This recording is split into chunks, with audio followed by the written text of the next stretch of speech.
Hi, I'm Ellen from the Chili Dog, and today I am working on the sleeves of my Wallflower sweater. So today I'm going to teach you how to pick up the underarm stitches for a gap-free sweater sleeve.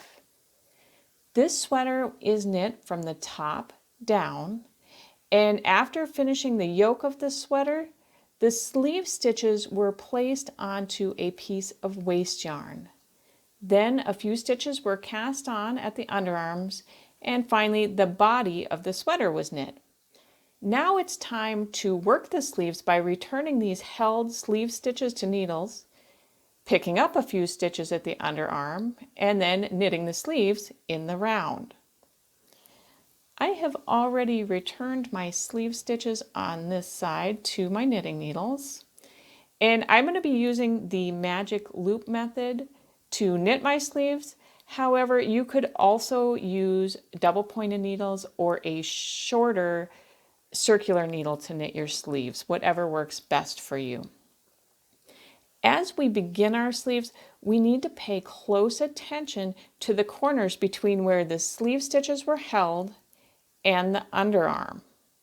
There's inherently going to be a gap at each corner because of how the sweater is constructed. And it's really important to close up these two gaps so there are no holes in our sweater, and also to minimize the stress on the fabric that naturally happens at these corners.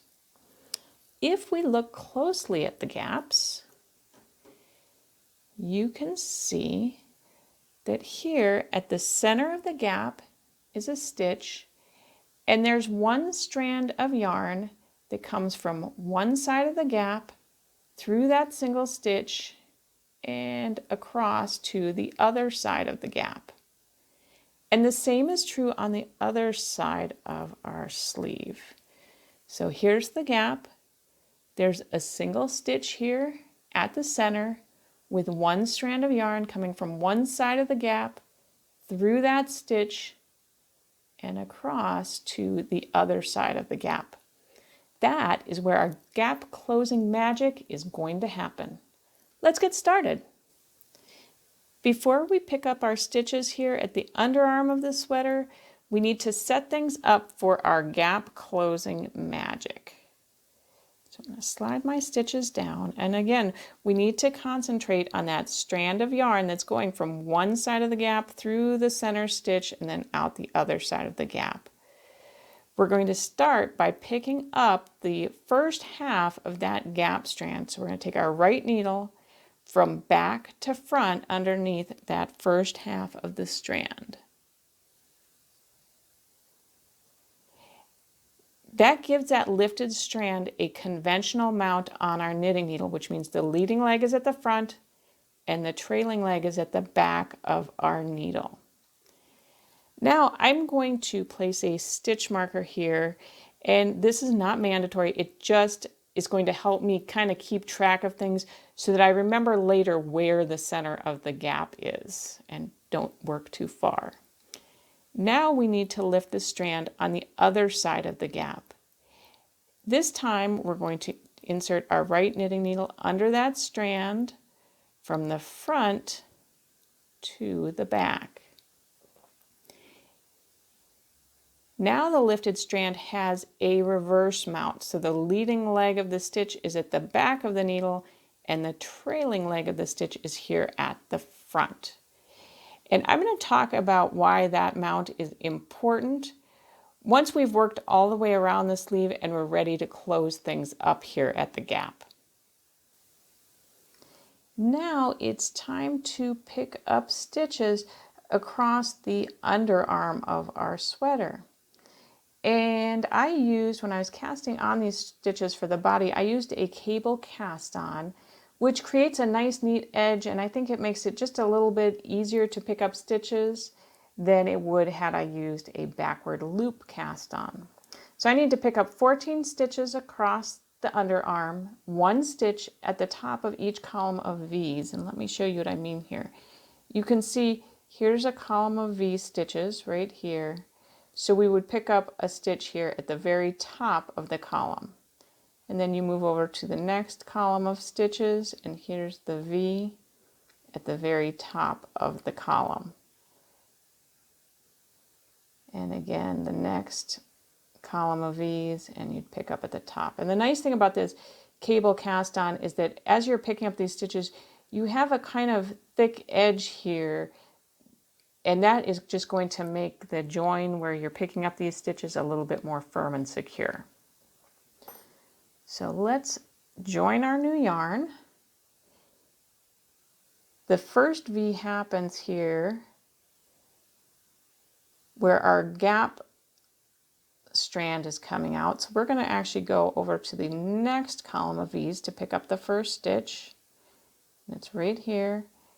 And it's a little bit twisted just because of the nature of the cast on. And that's okay because it's going to make things a little bit firmer for us at that corner of the sleeve. So I'm going to insert my needle through, and then we need to attach our new yarn. So here's my new piece of yarn. Whoops. So here's the yarn tail. I'm bringing that over the needle to the front, and the part of the yarn that is attached to the ball is at the back.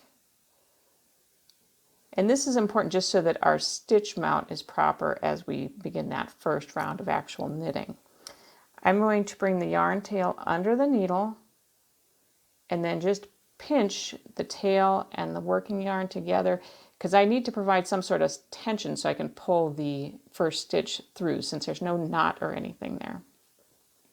And then I'll pull that stitch through, and you just want to leave a long enough tail that you can weave it in later, but we're not actually going to do anything with that tail at this point. So for right now, I'm just going to tuck it down into my sleeve.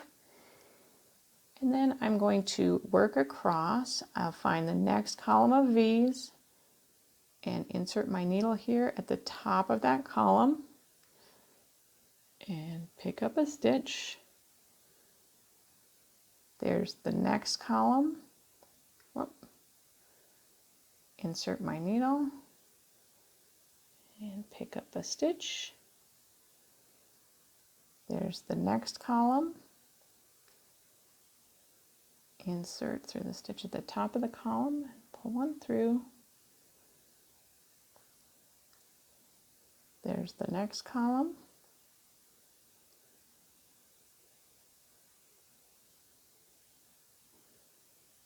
And there's the next column.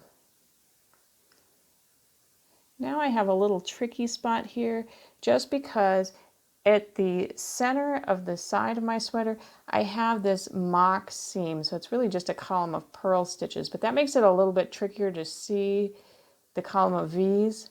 The good thing is if I cheat and look at the other side, I know that there should be a column of V's, one on each side of this mock seam. So I'll pick up one stitch on each side of that mock seam. So I'll insert my needle through up here at the top and just turn things just to make sure I'm on one side of it. So now I'm on the right hand side of that mock seam.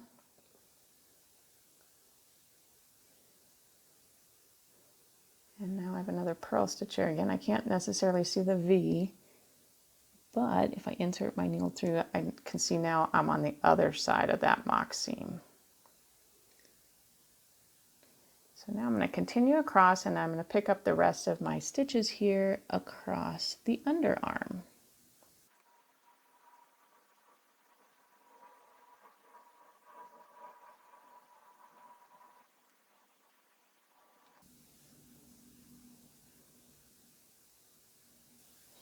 Now that all our underarm stitches are picked up, we're ready to work our magic in the second gap here. So let's zoom in. And remember, we are looking for that strand that runs from one side of the gap, under a stitch, and then across to the other side of the gap.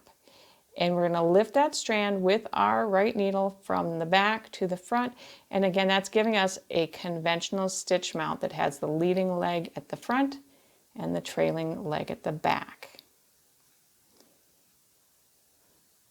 Since I'm working magic loop and I'm ready to start on the second needle here, I'm just going to slide my cord through, but we still need to pick up our gap strand here on the other side.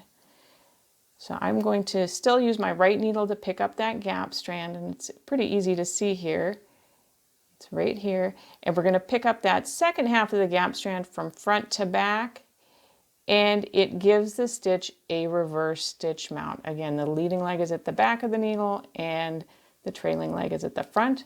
We're just going to lift that stitch right up onto our left needle. We're ready to start knitting around our sleeve, but before we do, we need to close up our gap by knitting these first two stitches together. So I'm just going to treat them as if they were a single stitch, and it can be a little bit tight here, but that's actually what we want to happen because, again, we're trying to close up this gap here. So I'm just going to kind of pull things so I have a little more maneuvering room. I'm going to knit those first two stitches together as if they were a single stitch. And since that lifted strand is reverse mounted, what's going to happen is, as I'm knitting these two stitches together, it's actually twisting that stitch. So one leg is twisted over the top of the other, which is going to close things up for us even more.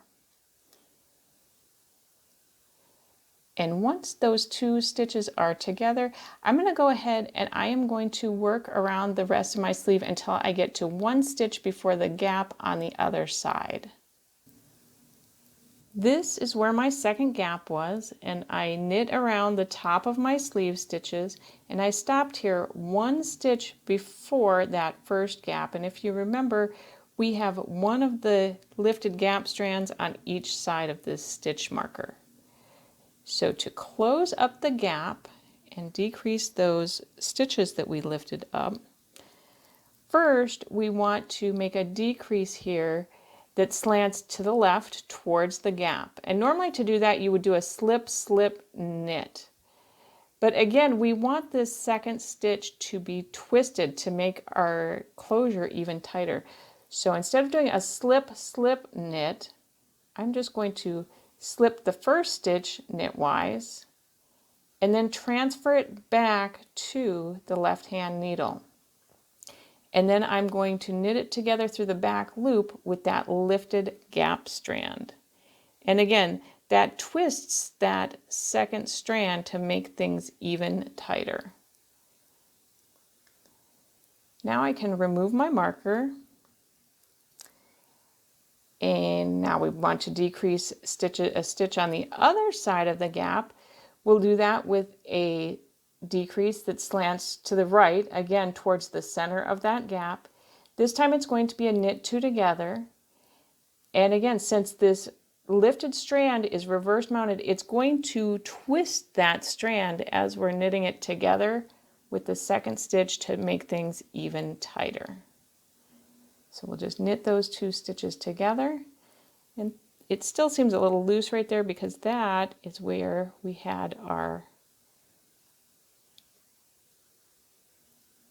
join. Sorry, took me a second to find it there. That's where our join was. So you can just tighten things up when you weave in your yarn tail. So now let's knit across to where our very last gap strand was lifted.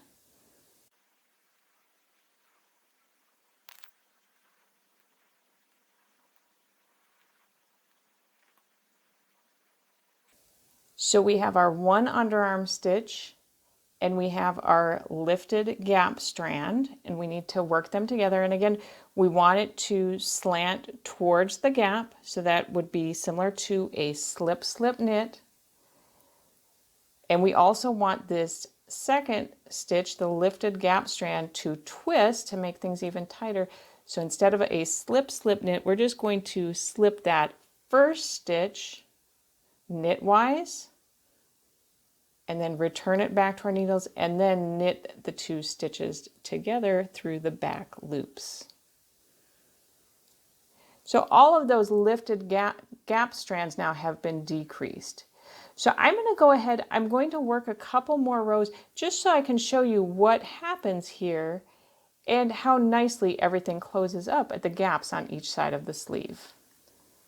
I have finished working the first few rounds of my sweater sleeve, and I'd just like to show you how everything came together at the underarm. So this is where that first gap was, and what could have been a very large and noticeable hole here came together quite nicely.